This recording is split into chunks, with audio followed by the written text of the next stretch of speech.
Welcome to Own the Chaos. The stock market is crazy and chaotic. Crash. You son of a... God. Hold on. Pause.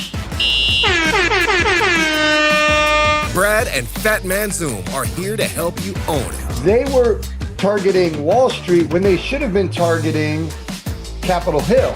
They should have been targeting DC. This is the same thing, and this is what people keep missing. Taking it to the suits, being relatable and hilarious. You bought GameStop at 400, didn't you?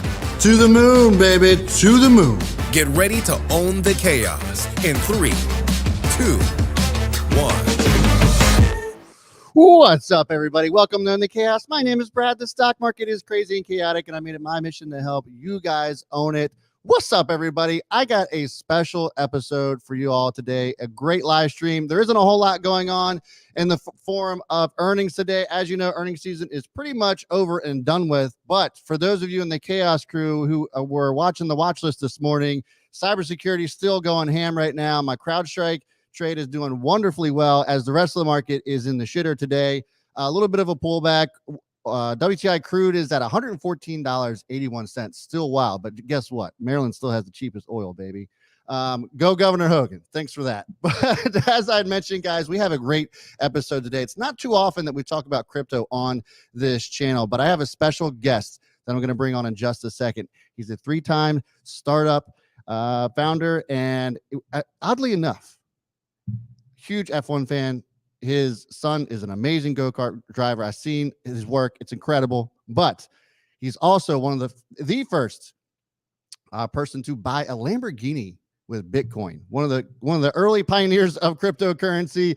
Guys, why don't you all welcome to the show, Peter Saddington. What's up, my man? Hey, Brad. Always great to be with you. What an introduction. And if I may say, by the way, come on, man. Like, you have 10x'd your production value since the last time I was on this show. It is so impressive, bro. Like, I was drooling at what you've put together. So, Brad, it is my honor to be here. I can't wait to get into the weeds with you. Thanks, bro. Yeah, man. It's been a journey for sure. It's been a journey. And for some of you guys might remember Peter, but it's been 2 years since I've had you on the channel. It's definitely come a long way. I remember, I think looking back, I had looked at some of the older videos and I was just like in my bedroom on a desk, just chatting away. That's right. And look at you now, all gone pro, brother. I love it. Congratulations on your success, man. And I'm just great. It's great to be here with you. Thanks, man. Yeah. So let's get into it a little bit. So as people are rolling in, make sure you're hitting that like button, subscribe, and all that good jazz. But you know, Bitcoin has been on a little bit of a roller coaster ride. Last time we talked about Bitcoin and cryptocurrency in general, it was kind of in a similar situation because when you and I had talked, it had gone absolutely crazy all the way up to 20,000. We thought that was crazy. Yeah. And then had pulled back down to the $3,000 range. And since then, over 2020 and 21, it's gone absolutely nuts up to, close to 70K, and now has, taken a little bit of a step back. I wanted to kind of pick your brain a little bit. We're going to get into some of the conversations regarding Russia, Ukraine, and how this might be impactful for cryptocurrency, Bitcoin, Ethereum, what have you. But just on the recent volatility, because there's a lot of people that kind of look at Bitcoin. You see the headlines, it's a hedge against inflation, and it's not supposed to move with the rest of the market, yet it does. I kind of wanted to provide some clarity for some people who might not understand why that is or why that's happening. Well, I think educated individuals on either side of the aisle could say that Bitcoin is a correlated asset to the traditional markets. And I think there's also significant evidence that you could say it's a non-correlated asset. Now, I think there's a gray bar between that. And I think that's where I play when it comes to Bitcoin. So let's just settle the dispute right here, right now on Own the Chaos with Brad on this Wednesday, March 23rd. Is Bitcoin a correlated asset or non-correlated asset? The answer is it's both. Welcome to the show. Welcome to cryptocurrency, baby. It's affecting everything. And so Bitcoin will move traditionally with the market, the large market swings is how I like to say it. And another way to look at it is I like to say that essentially Bitcoin often will follow the meta of the market. Right now, we're going to see intraday volatility. We're going to see intra-week, intra-month volatility. But if you actually look at it right now, and actually tweeted about this just I think the other day or yesterday, we're still doing good. We're still doing good. We're actually up thousands of percent in the long, if you look at the long view.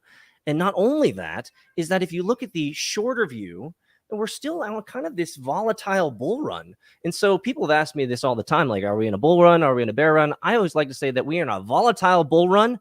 With the end, who knows? But if we look at the futures contracts, thank you, JP Morgan, and thank you, Morgan Chase, for making futures contracts. They're looking at 143,000 Bitcoin and a spot of 163,000 Bitcoin, if my memory serves me correctly. So if the bankers are saying and thinking that Bitcoin is going to be hitting 100 grand, I would say, yeah, probably in the next 18 months. Yeah, I mean, it seems like it's certainly possible. We've seen returns, and the argument that I always pose to people when they talk about why it moves with the market or why it doesn't move with the market, and the thing I always kind of go back to is that since inception, it's had 200% gains year over year, or better. So, and when you look at it from a 30,000 foot view, it's outperforming the market every single year. It's just that there's certain moments in time where it just doesn't feel like it is. Yeah, and Bitcoin is a long-term play. And it's, I don't want to get overtly technical or super nerdy right here, but you have to look at Bitcoin as an asset and a protocol. And I think that's really important. First off, it's the most, in my opinion, not financial advice, but in my opinion, Peter Saddington's opinion, it's the most valuable asset on the planet that is transferable, it's immutable, it's truly ownable. Like, you don't actually own that real estate, bro. Like, you don't actually own that gold. It's somewhere and you can't transfer it, right? You can actually own this asset. So number one, it's an asset. Number two, it's a technology protocol, which means you can't turn it off. So if there's something that has value and you can't turn the daggone thing off, and this protocol continues to expand ad infinitum to new markets, new demographics, new people, new places, new innovations, well, it seems like it's an inevitability that this thing will continue to expand. And I would say that function alone is a really good reason enough to at least dip your toe into Bitcoin if you haven't, and at least try a little bit. You'll learn something by getting into it. Yeah, absolutely. You know, the other, I guess, question I get a lot of times, and for those of you who are watching, by the way, hit the like button if you guys are enjoying it so far. Smash it, guys. And if you have questions for Peter, or anything that we're talking about today, make sure you're putting in the chat as well. I see a lot of people talking about Dry Shack this morning. Yeah, the golf stocks are moving, by the way, guys.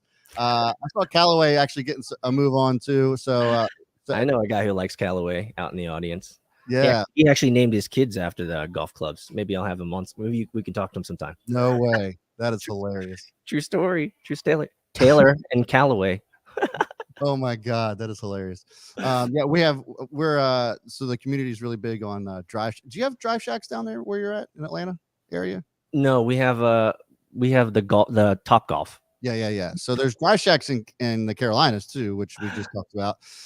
But it's a penny stock right now. It's right around like $1.50, but it's really huge potential. So it's been making some moves. I see a lot of people chatting about it, but we'll get into that a little bit next time, guys. But the next question I kind of wanted to ask that people ask me all the time is that, if it's a hedge against inflation and we're seeing record inflation right now, well, at least inflation we haven't seen in 40 years.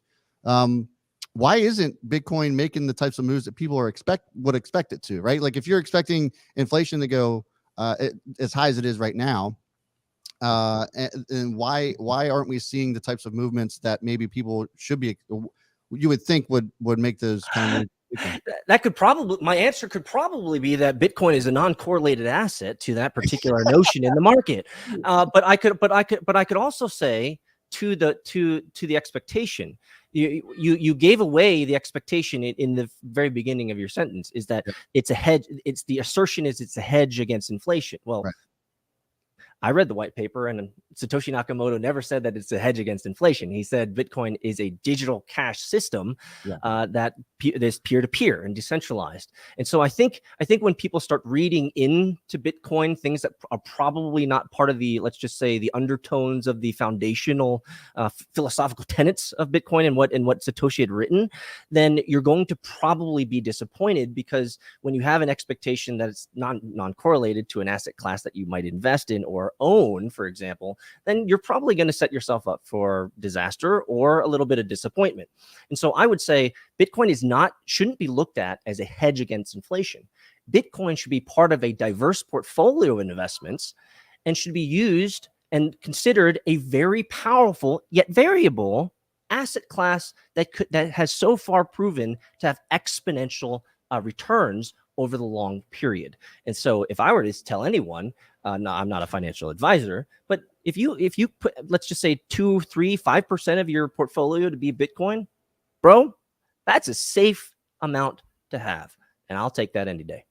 Yeah. And I mean, if you look at the way that, because some people, obviously when you're in an inflationary environment, especially in an inflationary environment, as well as, times during geopolitical uncertainty, such as the crisis in Ukraine and Russia, you see people flock to gold. For sure. And we've seen, the metals obviously go crazy. The commodities have also moved, but Bitcoin has also moved as well. Not to the same extent, but it's definitely felt like it's had a bottom here lately. And let me show you guys what I'm talking about. So if and feel free to comment on this. I'm gonna as you bring that up onto the screen here. I'm just gonna comment. If you invested in gold 10 years ago, you have actually lost money. Sorry. Yeah.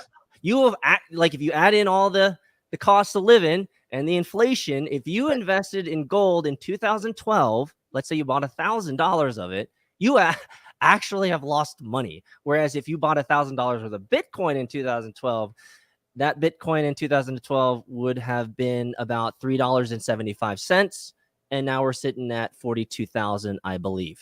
So, right. I mean, here's the GLD ETF, the gold ETF. Yep. In 2012, it was sitting at 170. Yep. And it's just now getting back to 181.73.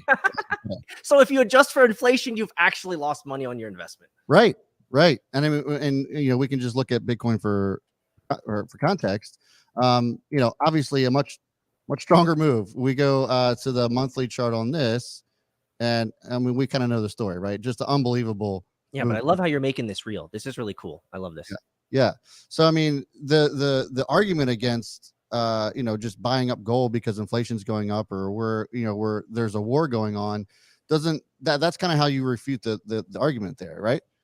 Well, the back testing and data doesn't lie, and so you can create fortunes, you can create wishes and dreams and hopes for the future, and you can try to create some expectations around the Bitcoin asset, correlated or non-correlated, whatever bucket you want to sit yourself in. But if you just do the back testing, and frankly, you don't even need to do back testing, you just need to look at the long-term chart of Bitcoin. It is a great asset to hold. And so I think we're moving into a point, Brad, where the arguments against having having Bitcoin be part of a balanced portfolio, I think, are relatively weak now, as we've seen certainly from the large financial institutions, right? Your JP Morgans, your Morgan Chases, right? Your big all your big banks, all your regulatory bodies, they're all getting in this game. They see the blood in the water, especially Jamie Dimon, who has been so two-faced ever since he popped on the scene about Bitcoin, first starting off with, Bitcoin's a scam. It's a lie. It's, oh, by the way, we're creating an OTC in the background though. And we're thinking about ETF and ETC products as well, but don't mind that. It's like, bro, you wag your finger out in public and say that this is a bad idea. But at the same time, we're seeing you've hired 50 blockchain engineers over the last 4 years.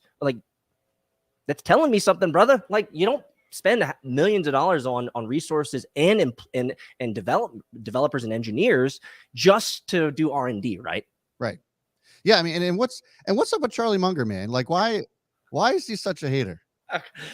Look, bro, if I were to be a Charlie Munger, I'm not gonna hate on the guy. The brother has proven himself in the traditional markets. He's got a lot of wisdom. He has much historicity. We can appreciate him for what he has done successfully. Yeah. I think it's just entrenchment. It's entrenchment bias. This is the world I know. This is the world I'm comfortable with. To be quite frank, if I was his age, I mean, no, that's a lie. If I was his age, I would still want to try to figure this shit out. Come on, man. Charlie Munger, I was trying to defend you, but I'll fail back. Charlie, wake up, bro. Like, this is the future of finance, or at least going to be a big part of the future of finance. And so to be in both the traditional world, which is well known, as well as the cryptocurrency world, which is relatively unknown if we look at the macro scale, it's a great highly volatile asset class to get into, diversify into. Charlie Munger, please. I know I'm a nobody and Brad's a nobody, but we're telling you, man, be a good man. Give people some encouragement about that. There's this cool new digital asset class out there that in many ways has already taken the world by storm. Come on, brother. Let's get it. Let's get serious. That's what Arnold Schwarzenegger would say. That he would say, let's get serious, right? Let's get serious. Yeah, I mean, I don't. So, I guess I could get behind Charlie Munger, like his lack of understanding of how cryptocurrency works. Like, if you're just like, I don't understand it, so I'm not going to invest in it. But like, he's just like on the offensive with yeah. But and he's like surrounded by brilliant men and women. By the way, I mean, like, let's not be deceived here. He is surrounded by brilliant men and women. So I don't know what his deal is. Maybe you know what? Sometimes people are pissed off about things and they go on the offensive because they've been scarred. So Charlie Munger, like, who hurt you, bro? Was it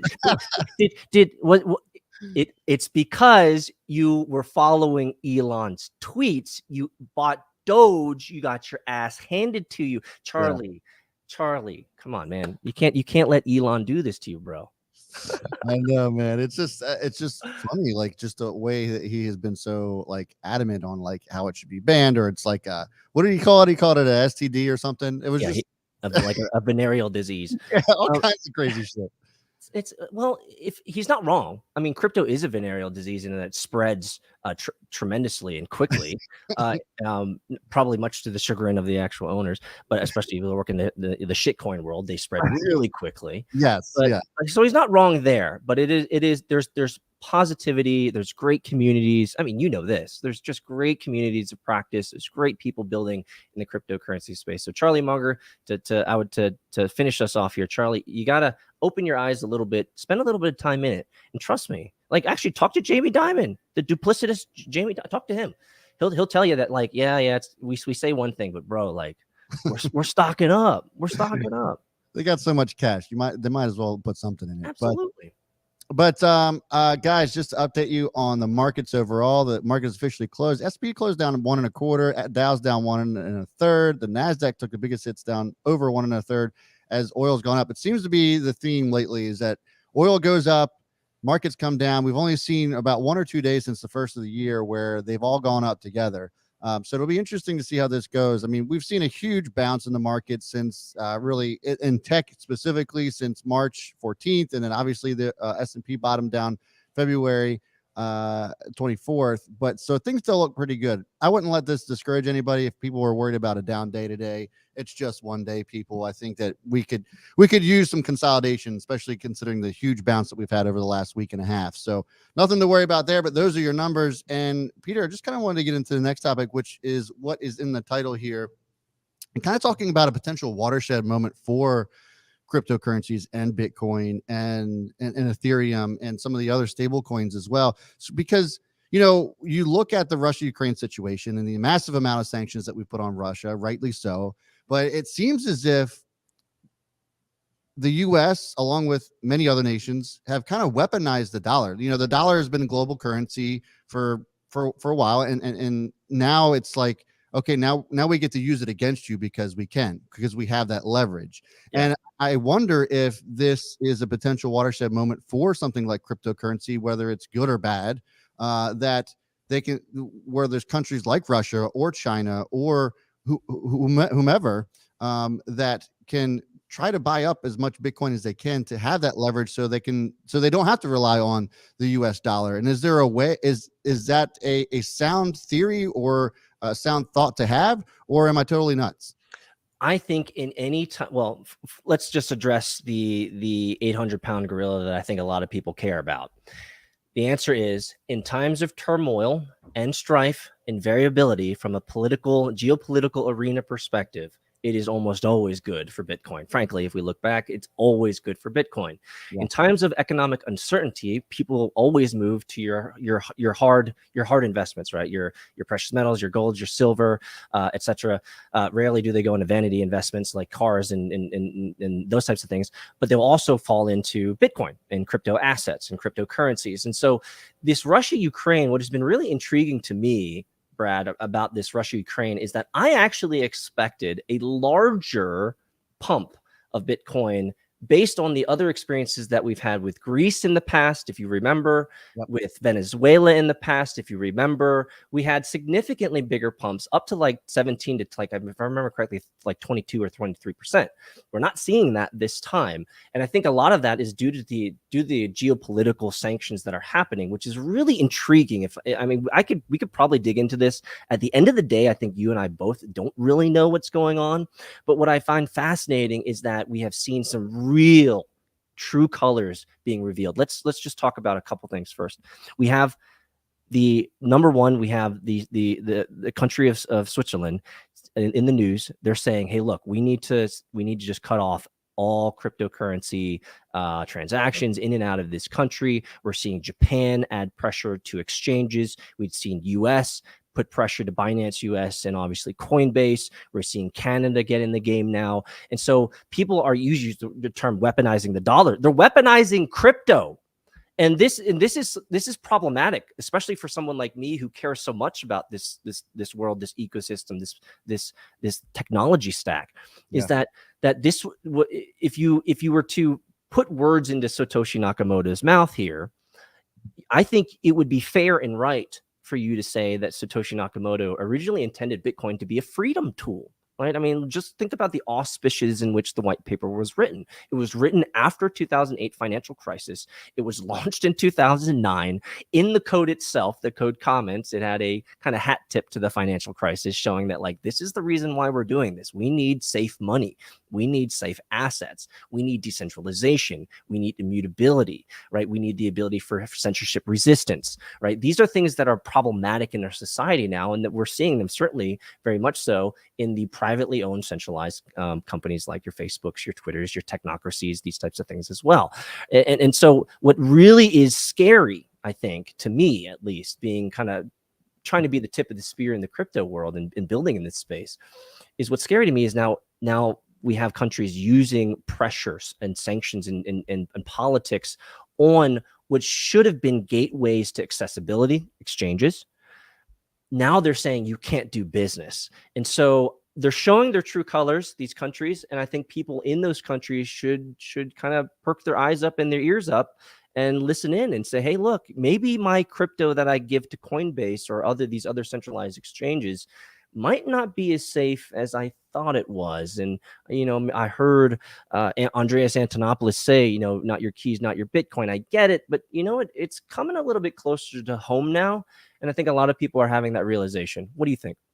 Yeah, I mean, I think that there's definitely something to that. I didn't even really think about, because that's all you've been hearing about is just how the U.S. and its allies are kind of weaponizing the dollar. But I didn't really put that in perspective as far as weaponizing crypto. Like it's an interesting take, because you're right. I mean, you see how easy it it is to kind of give it and take it right back. I mean, who was it? Was it and refresh my memory? Was it India that allowed legal tender for Bitcoin and then took it back, or was? Yep, that's right. So I mean, it makes sense. I think that there's definitely risks that are involved with that as well. I try to wonder though. I mean, I've had friends and colleagues talk to me about how cryptocurrency in general and especially Bitcoin is kind of like the internet though. Like you can try to control it, and in certain ways, I guess there are countries and nations that have controlled it to a certain extent, but you can't avoid it. Like it's coming, and there's nothing you can do about it. Even from a regulatory standpoint, you're going to be limited as far as that's concerned. Absolutely. And I want to dig a little bit deeper into your side of the coin here, right? So I focused on the weaponization of cryptocurrency and governmental pressure on exchanges and private businesses to not allow, or they're essentially censoring. That's the whole point. They're censoring the ability to transact. Yeah. On your side of the coin, I think we're even in a more dangerous position. Let's be honest, with the U.S. adding pressures to the World Bank and being essentially seizing all of Russia's assets. Like I don't think people truly understand. This is the end of the petrodollar. This is the end of the dollar, because it is no longer, if they can just seize assets, China, Russia, they have all these. They're like, you know what they're thinking now? Why would I have all this stockpile of dollars? Yes. Why would I do that? Right. Why? Because if America can add pressure to Russia by basically swindling them, taking all their money, like if I was a Chinese oligarch, if I was a rich Chinese oligarch, or if I was a rich oligarch in any other country where most of my holdings are in USD, I'd be rethinking that real hard, because they have just done the unthinkable. 100%. And you're already kind of seeing that. I mean, it was just 2 weeks ago where Saudi floated the idea of no longer tendering U.S. oil in dollars. Yep. And so that to me was a real big eye opener, because now if the Saudis are open to that and China says, hey, we're on board, I think that could create a huge problem. China loves the Saudis. Yeah. And India has already shown their true colors. They're building those roads. Those the ultra highways or whatever. To down to there. So like I'm not a smart man. Like when it comes to geopolitics and policies and politics in general, it's not my forte. Same. But yeah. I will say, from I'm in the finance game, so there's some intersection there. I will say that I just could not conceive of any rationale for our leadership, to add pressure to the banks to seize Russia assets. Like, you have just opened up a brand new brave world. Now everyone's second guessing this dollar thing that has been obviously, history, been thrust upon the world, and all of the, the backroom dealings and all that stuff, which it is what it is. It's water under the bridge. It's spilled milk now, but you have now opened up, in my opinion, a new Pandora's box that you just can't close now, because you have now invited other people to the table, the other options to the table. And if those other options are going to give better trade agreements, better humanitarian agreements, better financial agreements, interest rates, right? I mean, inviting private companies to come in, which is so crazy. Can I speak on this for a second? Like, one of the stupidest things that has happened, and it's so sad from this war, which all wars are bad. I don't believe in any of them. Why should we ever kill each other? Period. Like, there you go. You'll never hear my politics. We should just never kill people. Like, everybody can get I think everyone can get behind that, right? So I think one of the saddest things is now that we have all these American companies that are pulling out of Russia. The Russian people didn't do anything. Right. They didn't do anything. So we're pulling out all these major institutions like your McDonald's, your all these major companies, and I think it's gonna make the landscape of Russia really a lot harder. And I don't know anything, but I'm assuming that if what we hear is true, that all these companies are now pulling out, public and private companies are pulling out, then, man, Russia is going to be on the precipice of either their greatest rebuild in history, from like a Japan after World War II to Sony and Toshiba taking over the world in the 90s and then being destroyed by Korea in the early 2000s with Samsung. And I'm just going through history, but like, Korea did a great job after the war, and Japan did a great job after. Germany did an amazing job after the war. America did well too. So maybe we could see a rebuild of Russia after this. I don't know. It's interesting that you bring it. Have you ever been to Russia? Yes, I have. Yeah, I've been to Moscow too. The Russian people are actually amazing people. I mean, just the greatest people and their hospitality is fantastic. I loved being in Moscow. Obviously, you could see that there's zero middle class for anybody who haven't been there. That you're either driving this piece of shit car, or you're driving in, you know, a Bentley or what have you. So there's no like soccer mom vehicle being driven around. So it's you're saying Russia is kind of like California then? yeah, yeah, pretty similar to that. So but the people in general are just so good. So it does, like, my heart bleeds for them in this situation, because it's like it feels like it's just a very small amount of people, you know, Putin and in that crowd, and really it doesn't seem like there's a whole lot of people around him that are actually on board with this. But And for all the haters out there who said, "Oh, you didn't support Ukraine," war is bad. Look, yes, period.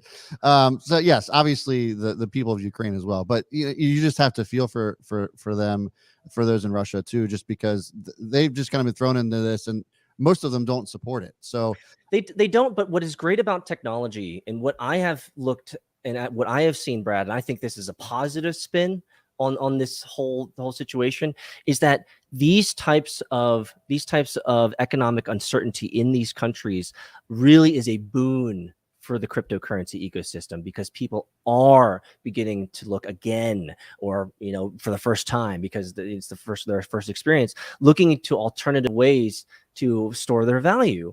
And so it's hard to get into gold sometimes, depending on where you are. It's hard to get into precious metals. It's hard to get in a lot of things, traditional stock markets, or if you're in the unbanked. But with Bitcoin, you just need a cell phone and the internet. And so, and a little bit of, you know, principal seed money to be able to get your first purchase in. But there are multiple ways to use cash if you have access to that as well. And so I think this is, overall, it's sad that what has transpired is creating this, but this is kind of the ebbs and flows of economies and kind of the world stage, is that there's going to be wars and rumors of wars, and people are going to fight, and things are going to grow. And so Bitcoin is one of those technology platforms that really benefits from war, because people have to begin to look for alternative ways to store their wealth. Yeah, and I guess that kind of brings me to my, you know, circling back to this question of, you know, could this potentially be a watershed moment for cryptocurrencies in general, just because of everything that we've talked about up to this point. You know, countries looking at the dollar and an unfavorable light at this point, and what we're seeing with Ukraine, especially with the amount of donations that are of Bitcoin going to the Ukrainian government, and just how much exposure that's bringing to cryptocurrency as a whole. Could this be that, while we're not seeing it reflected in the price, could we see this as a potential watershed moment, or at least the next level up? Absolutely. I see this as the next iteration of Bitcoin's journey and experience. I am blessed to be part of this journey and to be able to cover it and be able to talk to people about it, with people like yourself, and to be able to hopefully encourage people that there is this asset class. It's been around for over a decade now, guys. So there's enough historicity, there's enough empirical evidence, there's enough, obviously, you know, headline stories about it, but it really is a great alternative. It really is actually an alternative. It's a great option, is a better way to say it. It's a great option for people who are looking to spread out their wealth. And man, I'll tell you, like, it's a fun ride, man. I'll tell you this, the more that you guys get into cryptocurrency and Bitcoin, you end up becoming like me. You just get excited about thinking about it. So I just revved myself up there just talking about Bitcoin to you, because it's so exciting. I know stuff that's being built, brother. It's just awesome. There are freedom tools. Let's just put it this way.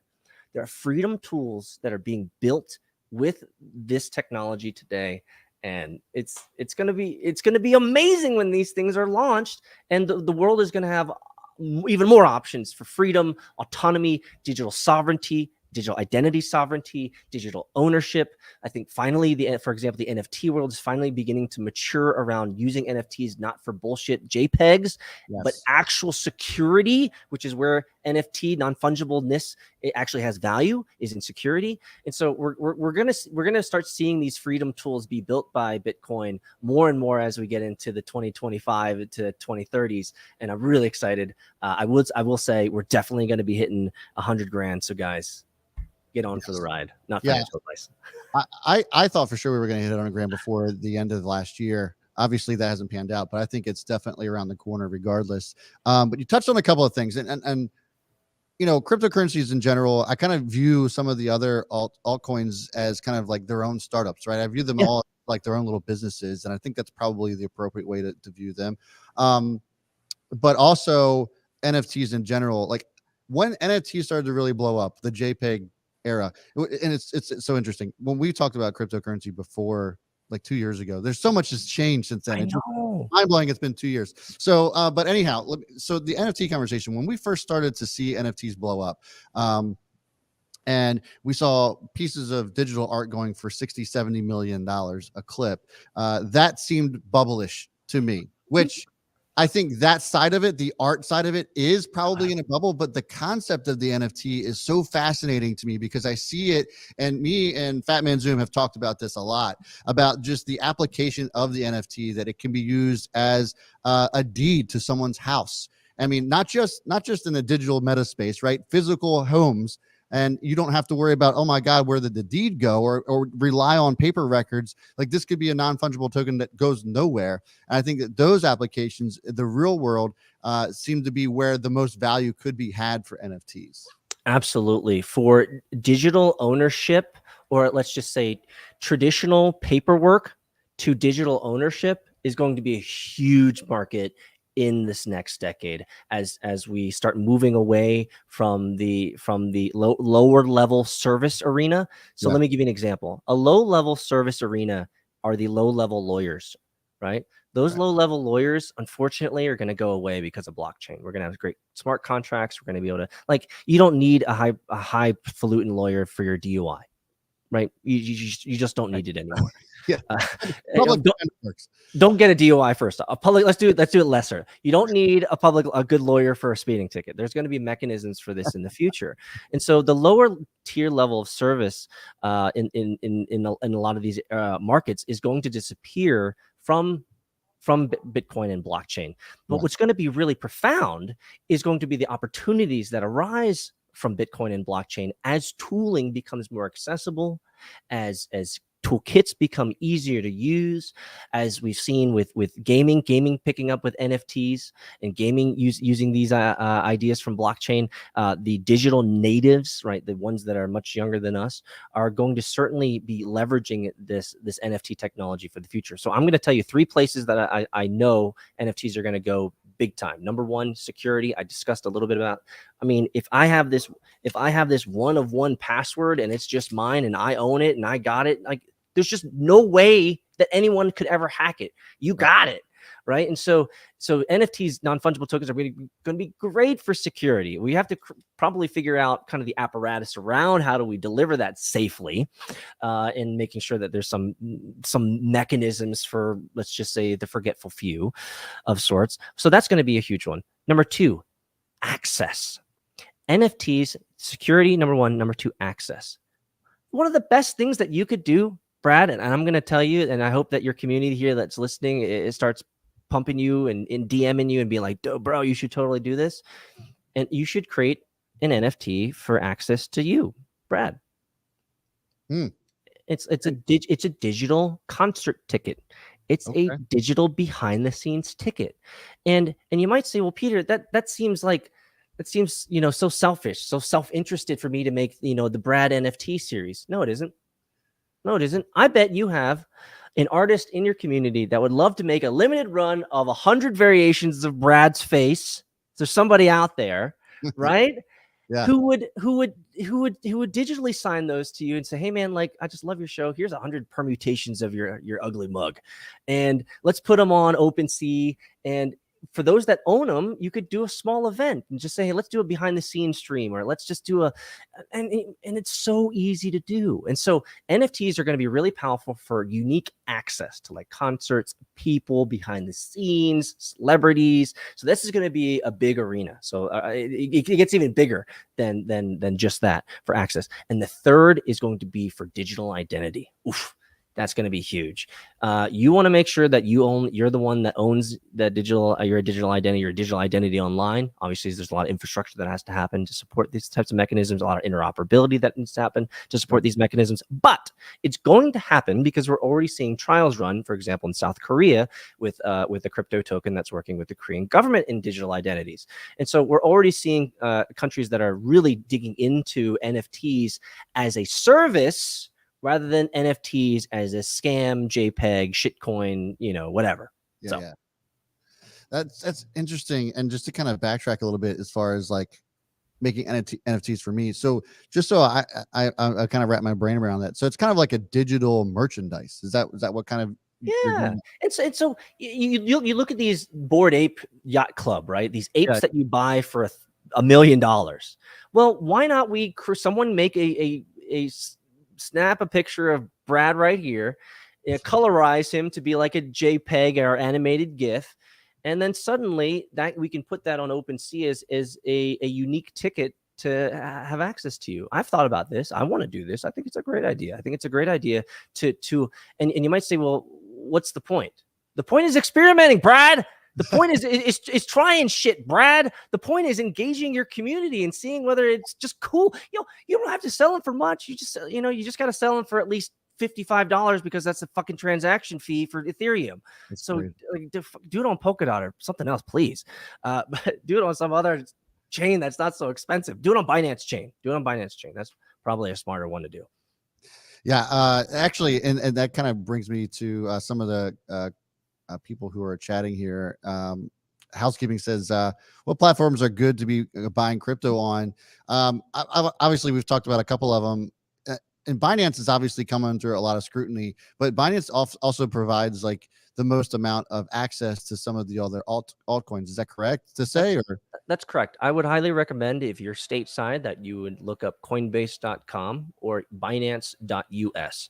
Those are two great ones that you can check out. You can also check out Kraken with a K, Kraken, Kraken.com.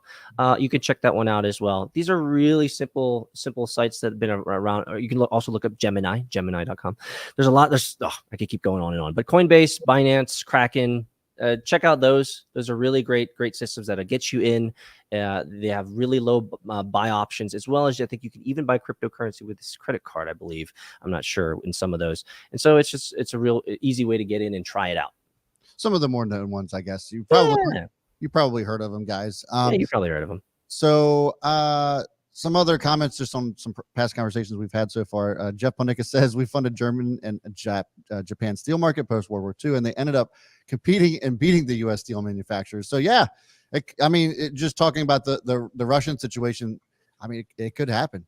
I would definitely roll it out. But we all know, Jeff. We all know.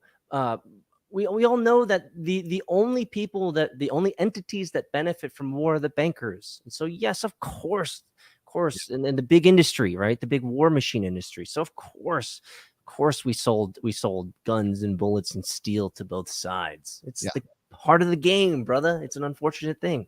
100%. So referring to NFTs, Savvy Money Show says Nike, we're looking to bringing out an NFT for pre-orders that can be exchanged for the trainers when they're released. Access, right? Unique access. You are purchasing access to a future entity or item of value. NFTs are great for that because it is a one-of-one ticket that you own, right? It cannot be forged, right? Some other Yahoo on the internet can't say, I got his ticket too. Nope. Only you got that ticket. So NFTs are really good for access, and Nike and a lot of companies, you're going to start seeing that. And so what I actually had a conversation with a guy about this. I said, do you remember like when we started seeing huge amounts of companies, everyone was doing like the extra point systems, right? Every dollar you put, it was this huge rise, and got to have my Subway card, got to have my smoothie card, got to have my Delta card, got to have my hotel card, got to have, it's like crazy. You remember, right? Yeah. And we've all figured out in life, that there's a couple systems that we're like, you know what? That's where I'm going to get points. Fuck all these other guys. Like, right? And so we figure that we figure that out. What's really cool about NFTs is that we can have systems for digital ownership for all of them. So that's an opportunity yet to be discovered. I believe that we can have NFTs where you can have point systems that conglomerate and amalgamate all things. So you don't have to worry about all these disparate systems. You can have one that integrates with all of them. So I know a couple people that are looking into that. Very interesting stuff. Does this mean that like baseball cards are done for? No. Like people who still own physical baseball cards, like or signatures from athletes, like are they just going to become less significant than NFT would be, perhaps? I truly believe that there will always be a market for the analog, right? Yeah. People who just love to have that, that picture box on their wall with that jersey in it that's signed by whoever. I mean, there's always going to be a market for that. What I think we're going to start seeing is we're going to see a lot more digital representations of that. And what I think everyone out there needs to be cautious of is all of these NFT platforms are lonely islands, okay? Meaning that they are not interoperable. So if you have an NFT on one platform, it cannot be transferred to another platform. This is a problem in the NFT community, in the NFT marketplace. And so let's just say that NFT platform that you're using decides to go out of business, then all of your value is now gone. And so we're going to start seeing some maturation. We're going to see some consumption. We're going to start seeing some acquisitions. We're going to start seeing some major players eventually arise that are more substantiated than what they are today. And I think it's smart to at least try them out. Make an NFT, do an experiment. You'll learn something. It's only going to cost you $10 or less, depending on whatever. Right. And it's a great opportunity to see, because once you actually experience cryptocurrency and once you actually buy an NFT, your world changes. You're just like, holy shit, like this really weird JPEG thing that I bought, which is kind of cool. Like, I'll have it as my iPhone background for at least a day. I mean, it cost me $15. I get it now, though. Like, I get it now, and I still have the optionality to sell it. So maybe I'll just throw it back. I'll buy it and I'll just throw it back up on auction. Yeah. Why not? So Right. There's a lot of the technology that cryptocurrency and, for example, NFTs that are being created out there. And I would really encourage all of your community members, everyone that's watching and listening, our viewers, if you haven't dipped your toe in, try it out. There's no harm in it. Plus, you'll learn something. Yeah, I like it. It's all good stuff, man. First of all, again, thanks for joining me on the show for this afternoon and taking the time out to talk to my crew. One final topic I just kind of I have to talk about, because I mean, this has just been it seems as if it grew with the pandemic and has become almost a pandemic in and of itself, is the shitcoin community. Just like, you're able to create so much other stuff, and there was a little bit of it, okay, when we first started talking about it a couple years ago, when cryptocurrency really started to kind of come into its own, if you will. There was shit coins around, but like, it's just running rampant now. And so, like, obviously there's the rise of Dogecoin, and I responded to one of your tweets because you were talking about how there's actual use cases for Dogecoin and there's still a future there. And it was one of these things where it just kind of became a joke, but there's other ones that are just like, come on, what are we doing with these? Like a Safe Moon or what have you, that just constantly dilutes and just makes no sense to own. So, like, where is that part of crypto going? Is it just going to be kind of like penny stock land, where there's going to be a couple of good ones that come up out of it, and the rest of it's just going to be shit? Okay. Yeah. Absolutely. I almost feel like I had this conversation with you last time, but we might have had, but that was 2 years ago. But things haven't changed. What you're going to see from the cryptocurrency market in mass is very similar to the penny stock world that we have today, where there's going to be just like these unknown, movers that people that in the know about, and there's just going to be the lucky ones. We're going to be, and the reason is not because things need to mature. Right. The reason why we have penny stocks is because there's a market of people who love that shit. And there's going to be a market of cryptocurrency enthusiasts who love shit coins. And so I say great, because it is in the fringe where people play that invariably becomes the norm of today. Yeah. Right. And that rhymed. That was pretty damn good, actually. There you go. That's pretty good. Let me say that again. The fringe is where people play become the norms of today, right? Yeah. So go on with your shite coin, because you might have a breakthrough. And if that breakthrough is amazing, then we all win, baby. I'm just a positive outlook. You know that. Something will hit. Lots of good feedback here. Michael Hanna says, thanks, Peter, for coming on the show. I took a starter position in SOL, as I'm not convinced with NFT JPEG, but I think the tech will evolve. Fair enough. Lots of good comments here as well. And I'll go ahead and wind it down. But Peter, I got to ask you, man, who's winning this year in F1?